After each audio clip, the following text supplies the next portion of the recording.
How many Roman empires can exist simultaneously? Is the split of the Christian Church an ideological showdown within a cult or a civilizational event? Where did the Pope come from? Did Christianity ever have hope for unity in faith, and why the borders of medieval states from historical atlases are often not a particularly successful simplification of the real picture? Were there warrior priests in real history, and why would the Church forge documents?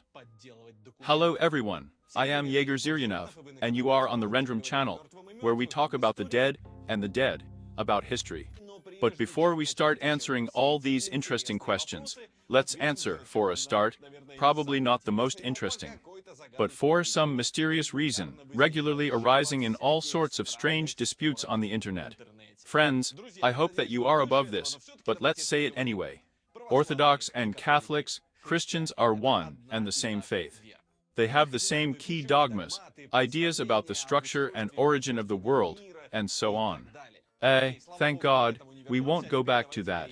But now let's move on to the differences between these two faiths, because there are so many of them, that all this can be described with the metaphor of an iceberg.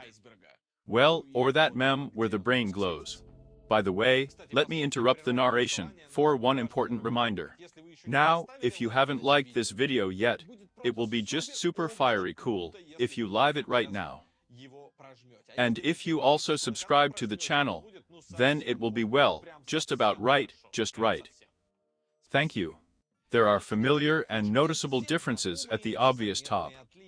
Different dates of Christmas, Lent and Easter, the sign of the cross in opposite directions, the level of bearded clergy, and so on. A little deeper are slightly less well-known, but still very practical nuances. The infallibility of the Pope, the recipe for prosphora, they are bones, they should be prepared on unleavened dough or unleavened. Yes, it seems like what difference does it make at all?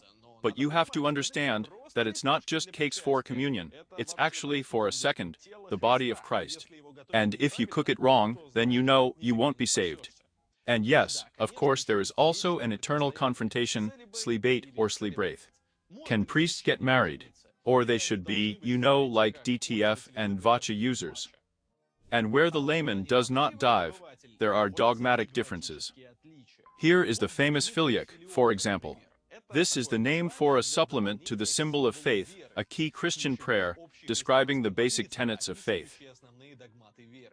Filioque literally translates as from the Son.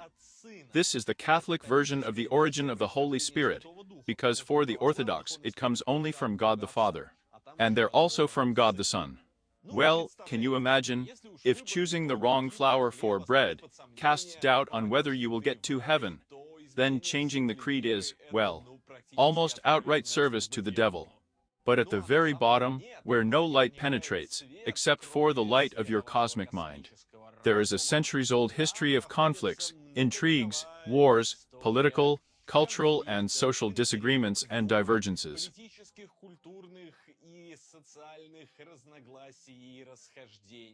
And all of this is the most interesting part. And was Christianity whole? I often describe the Great Schism as a split of Christianity into two parts, but in fact it is not so. It was only a split of one church into two parts. After all, from the very beginning, back in the days when Christians fed lions for the amusement of the crowd, this religion was decentralized, like, for example, Judaism or Islam. And Christianity consisted of many independent communities. They were ruled by bishops, some of whom would later become patriarchs. Then the key word, although in modern Christianity there is a legend that the first patriarchates were founded almost with only the apostles. This, of course, is not the case. For example, the Bishop of Alexandria, only in the 3rd century, defeated other Egyptian bishops in a battle royal for the title of leader.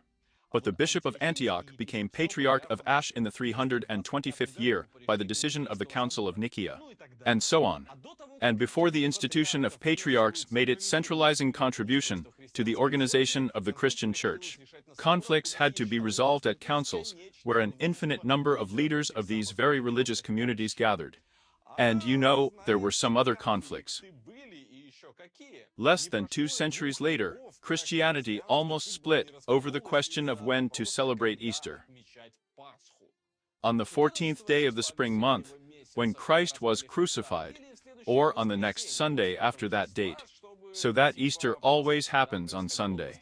Well, because it's Sunday, you know, right?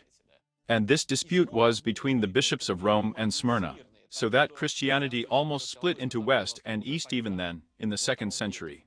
Then we agreed on the terms, let everyone mark as it is convenient for him. According to the apt remark of one church historian, neither the apostles nor Jesus Christ were generally interested in such nonsense. Well, you know, a Jesus comes out on a mountain and says, love your neighbor as yourself. And also, by the way, be sure infection, check your calendar so that you have everything like this. Here's the 14th. Got it? The 14th, not the 15th. It's important. Well, here's a curious question. If Christianity was originally so diverse, then why is its division into Catholicism and Orthodoxy still perceived as something so painful and radical? Because after the Christian League of Emperor Constantine, it was necessary to build national church structures. And the primacy over these structures suddenly turned out to be, you know, a much more significant issue than the dispute over Easter dates. Friends, I know for sure that you are very cool, and there are many talented and amazing people among you who do everything, from photography, design to programming and higher mathematics.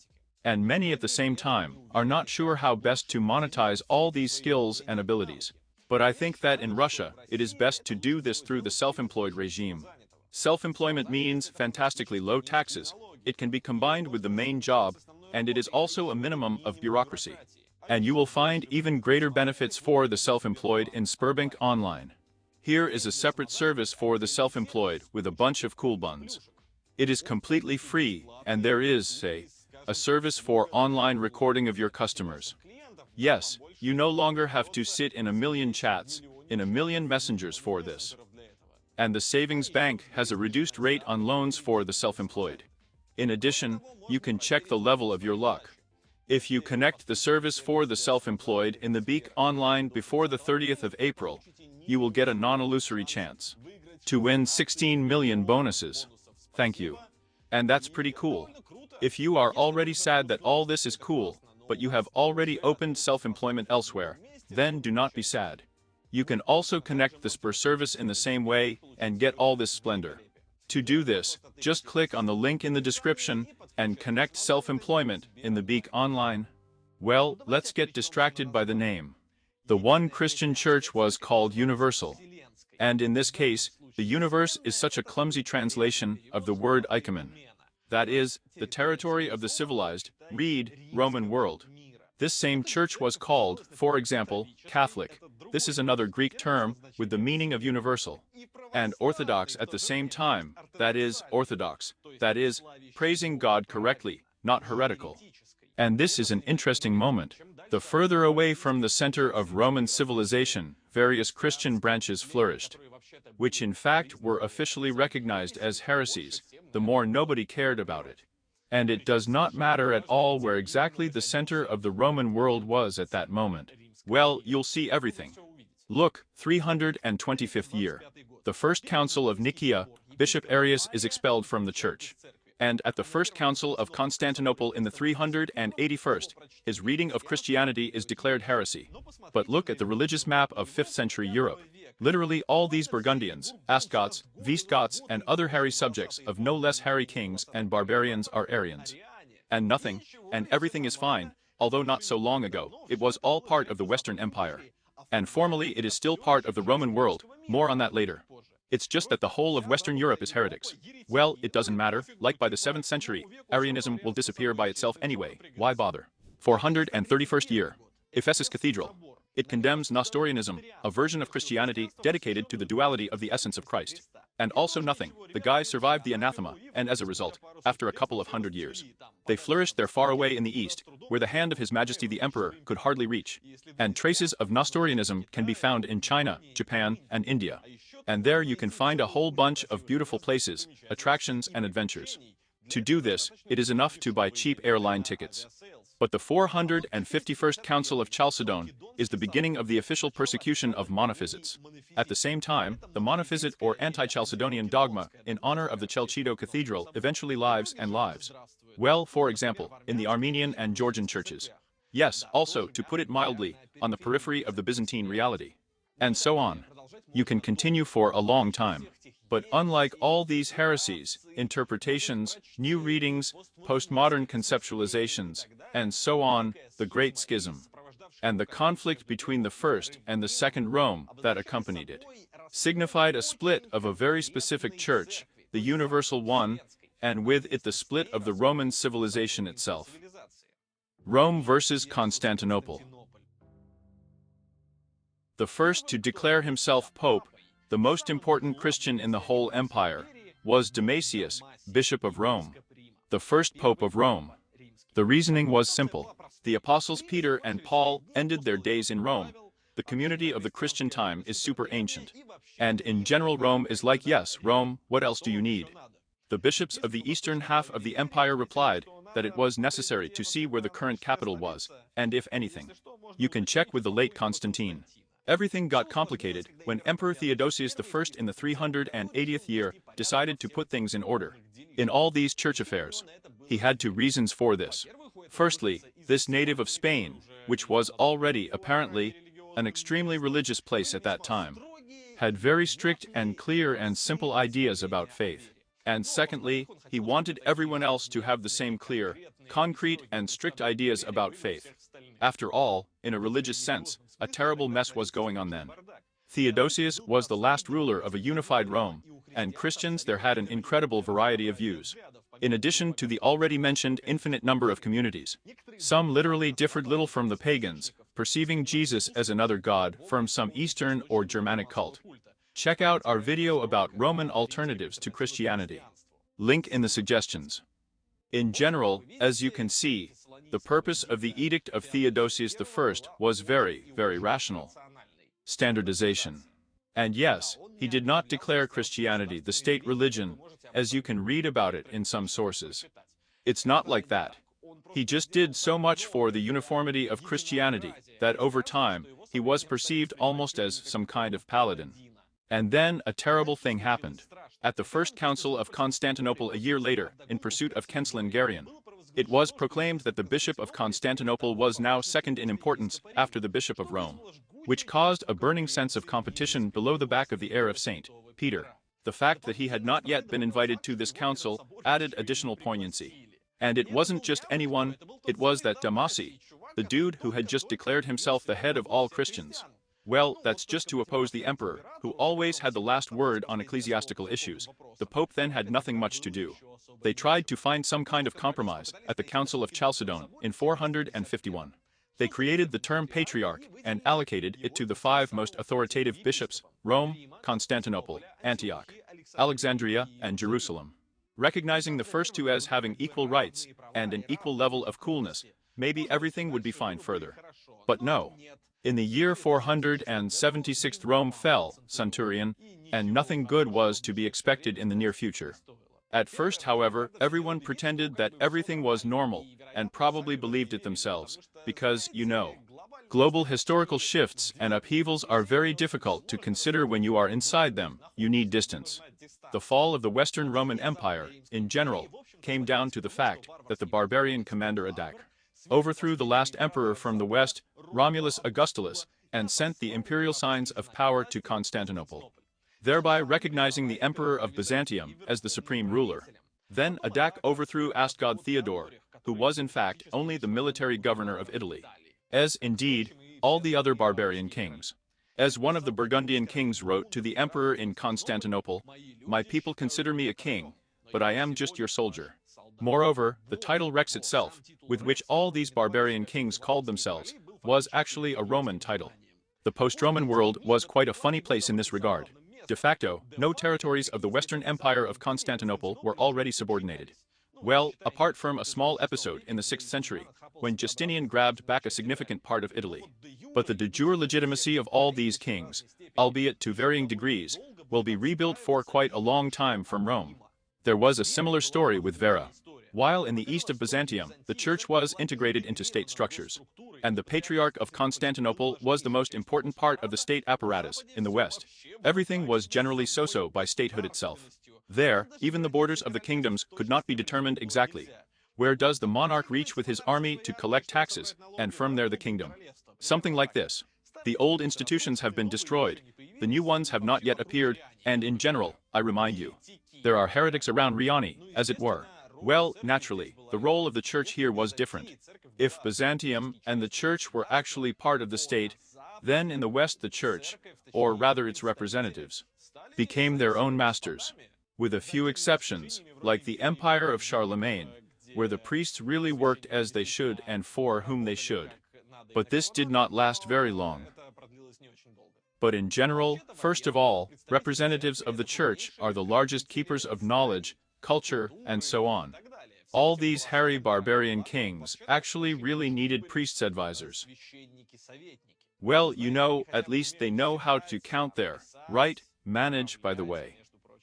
And secondly, the church is the largest landowner, or rather a lot of landowners, bishops, which, as feudalism develops, will generally turn, well, actually, yes, into feudal lords, who will not only rule, but even fight. The Greeks naturally exploded their brains from the descriptions in the song about Roland, how Archbishop Turpin smashed the Moors with a spear. And yes, the largest and richest of all the bishops was the Bishop of Rome. But all these processes will really manifest themselves a little later. In the 5th and 6th centuries, these trends have only been outlined so far. Well, it was like a single post-Roman world. Kings sent gifts to Constantinople, ruled purely formally on behalf of the Byzantine, or rather Roman emperor.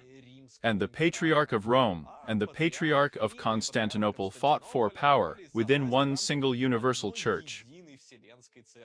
And then the Arabs and their conquests happened. And they finally broke this illusory shadow of ancient realities. First of all, their conquests were cut off from the Christian world. Well, in general, half of it. Syria, Palestine, Egypt, and North Africa. In other words, 3 patriarchates out of 5 of the universal church were lost. Secondly, the Arabs cut off trade routes. Contacts between different parts of the Mediterranean sharply decreased. And thirdly, the authority of the Byzantine emperor fell no less sharply. The empire has lost half of its territory in just a few decades. And while the Arabs were raging in the south, the Avars and Slavs invaded the Balkans. In such conditions, of course, Rome was no longer up to Italy. Moreover, even before all this chaos, other Lombard barbarians invaded there, who seized most of the peninsula, and created their own kingdom with its capital in Pavia. And the Byzantines were left with southern cities, Rome, and several other settlements on the coast. And all of them were, in fact, autonomous enclaves that Constantinople controlled, well, insofar as you can see about the Arab conquests and their significance for the Middle Ages by following the link in the tips. We had a separate big video about it, and if you are more interested in the Caliphate and its formation, then welcome to the video about Sunnis and Shiites. How much at the end of the 7th century, the Ramians could not indicate anything to the Western Church, nor to cities, nor to states. The history of the Stroll Cathedral perfectly shows. Emperor Justini II Beznos assembled this council as an ecumenical one in order to form a single church canon, binding both for the West and for the East, but the representatives of Rome simply did not appear at it. The council was held, it was agreed to abolish celibacy and Saturday fasting. These are Western canons. And when Pope Sergius later saw all this, he reported that out of 85 accepted canons, 35, including these 2. He twirled on the papal tiara. Justinian ordered the Pope's arrest. The commander of the imperial guard, Zacharias, arrived in Rome with a detachment. And I was surprised to discover that in the Eternal City, for some reason, the authority of the local patriarch is already much higher than the authority of the Eastern Roman Emperor. The guards who arrived from Constantinople were simply surrounded by Roman militias and forced to lay down their arms. While Zacharias himself begged for forgiveness and mercy in life, what can I say from the Pope? Well, in fairness, Sergius acted like, in general, a decent man, and let the guards go in peace. But, as you understand, the complete independence of the stream remained a matter of time. Last attempt to save everything. In the year 736, another performance of the format bring religious beliefs to a single denominator began in Byzantium. It was so-called iconoclasm. We had two separate videos about him, about the Empress Irina, and about iconoclasm itself. A decade of political struggle between supporters of the prohibition of icons and those who believed that icons are cool and okay. In general, and simplifying, it was just another state project to centralize the clergy. Icons gave rise to many small subcultures, where they worshipped not only Christ, but directly with an icon. All this gave rise to discrepancies, confusion, vacillation, and so on. But the Byzantine state was a complex and not large-scale machine, so there was no unanimity on this issue among those in power. In these glorious times, there will be iconoclasts and icon worshippers among the emperors. Even at the beginning of this struggle, in the year 730, the Emperor Leo and Savor demanded that Pope Gregory to destroy all icons and images of saints. And this led to a rather funny incident. In fact, the Pope simply replied to the Emperor haha in another city, "What will you do to me?" And at the same time threatened to excommunicate him if Basilius showed off. They also exchanged threats, and the Roman Emperor, realizing that he, in general, could not do anything, he could not arrest the Pope, issued a decree according to which now the territories of Lyria, Macedonia, southern Italy, and their little things were transferred from the jurisdiction of the Roman Patriarchate to the jurisdiction of the Patriarchate of Constantinople. They say that now the Patriarchate of Constantinople collects tithes here and baptizes barbarians. And of course Rome did not agree with this. Which is funny, the barbarians didn't care at all. When Great Moravia was baptized, the princes invited priests from Byzantium, then from the East Frankish kingdom, that is Germany. And Saint Cyril and Methodius developed their Glagolitic alphabet as if sent from Constantinople, but with the consent of Rome. Princess Olga could quite afford to invite the German Bishop Albert of Megburg and priests from Byzantium to Russia. And the Bulgarian Prince Boris I generally subordinated the Bulgarian Church to Constantinople, Torum. Then again to Constantinople, proceeding purely from political necessities. The first period of iconoclasm was ended by the victory of the supporters of iconoclasm. The Empress Irina was on the throne. And this little fact finally untied the hands of the Pope, because in the Western tradition, unlike the Eastern, from the Byzantine, only a man could be the emperor, and the throne of the empire is occupied by a woman, then all this is illegitimate, and a mess. We need our own emperor with knights and a cool surname. Fortunately, there was an epic and very suitable candidate. In the 800th year of our era, Pope Leo III crowned King Charlemagne of the Franks as emperor from the West. Actually, the last attempt to save everything was the unrealized marriage project of Karl and Irina, which would literally restore the good old Roman world.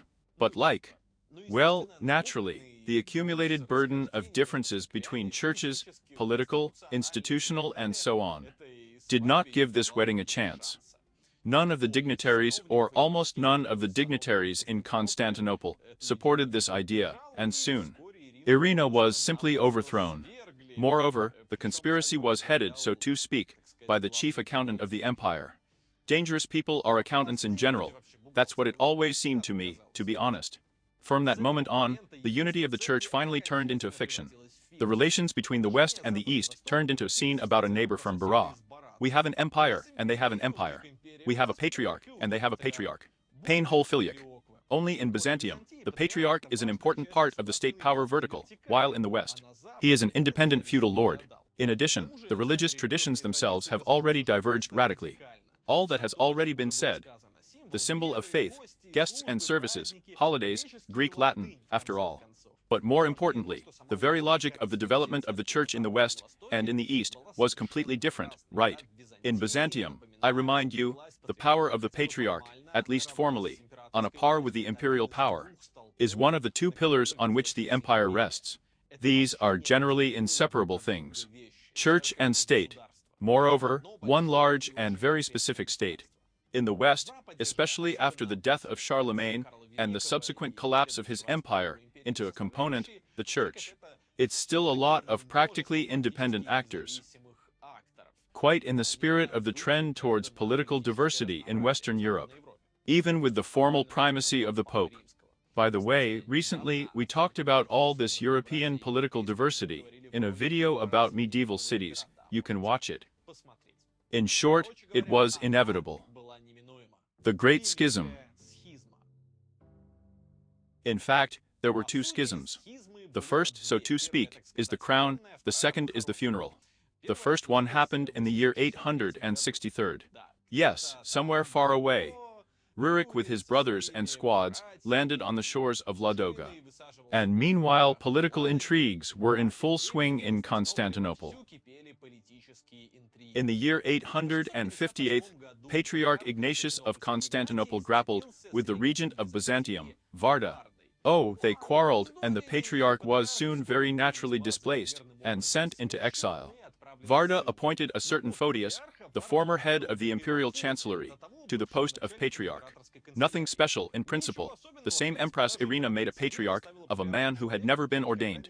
The situation for the empire as a whole was not out of the ordinary. The Church is a pillar of the state. What do you want? The main thing is that the person was his own, good, reliable. Moreover, Photius was actually quite good. It was he who baptized the Bulgarians, and he also sent missionaries to Kiev to baptize the Rus in the year 860.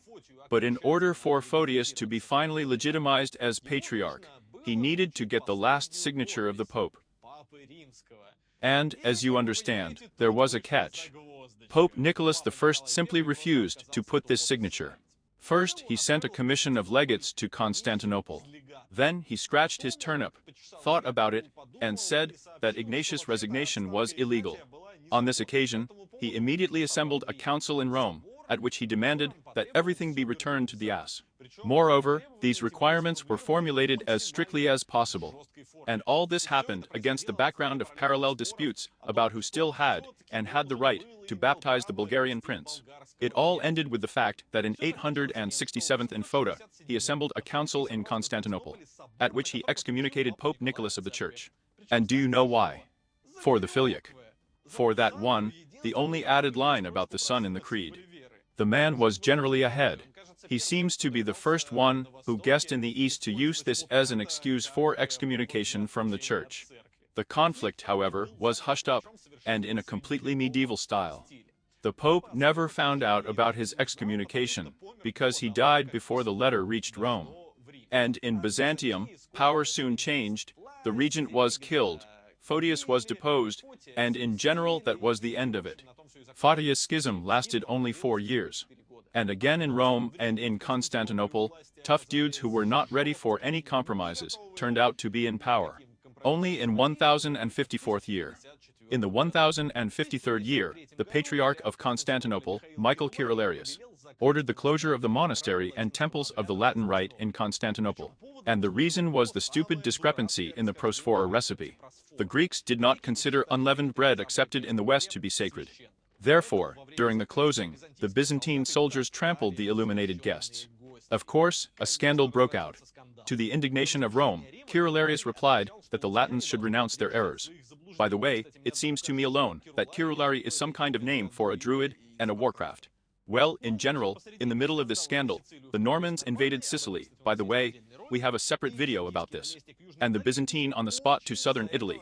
That's very much why he began to try to reconcile the Pope and the Emperor. As a result, in June of 1054, a Latin delegation arrived in Constantinople, and everything went wrong in general. Cardinal Humbert Selva Candid, the Pope's right-hand man, of course, had a dispute with a Greek monk about the difference in rites. But otherwise the Patriarch simply ignored the presence of papal envoys. Negotiations have reached an impasse. Then, on the 16th of July of the 54th year, the Cardinal entered the Hagia Sophia, and as demonstratively as possible addressed the people of Constantinople, starting to cover the local Patriarch on what the world is worth. It all ended with Humbert putting a papal bull on the altar about the abdication of Patriarch Michael from the church and walked out. Soon in response, the Patriarch attached the Pope to the atheme, excommunicating him in response. It is from this ugly episode that the official division into Orthodox and Catholics is counted. However, there were still some fluttering, of course. Turning the minced meat back. Yes, to be honest, there were more attempts to unite churches than the average gamer had attempts to overcome prayer. However, not everyone noticed this split right away. Here in Russia for another 50 years, they continued to live as if it had not happened. There, a serious struggle with Catholics will begin only under Vladimir Monomakh. In 1169th year, they tried to roll back the situation in the ass. Another ecumenical patriarch and emperor of Byzantium, Manuel Kamnin, suddenly proposed to elect the current Pope Alexander III in his place. Well, there was nothing surprising about it. Manuel was the son of a Catholic Hungarian princess, and secondly, he wanted an alliance with Rome, in order to expel the Normans from Sicily and unite the empire in general. Well, like he recognizes the Pope of the corner church, and he recognizes him as the Emperor of the West. That's such a clever idea. The Pope, in response to this crazy plan, proposed his crazy plan, where the Emperor simply appoints the Pope as the head of the Orthodox for the Union. Well, in short, it all somehow didn't come together. And as a result, Michael III rhetorician became patriarch in general, who claimed that Mohammedans, i.e. Muslims, are better than Catholics. And after all, he looked into the water, because literally a few decades later the Fourth Crusade happened. And seriously, just watch our video about him. There, the Crusaders went to wet the Muslims in Egypt, but for a number of rather strange reasons. They turned to Constantinople instead and cruelly burned and looted it.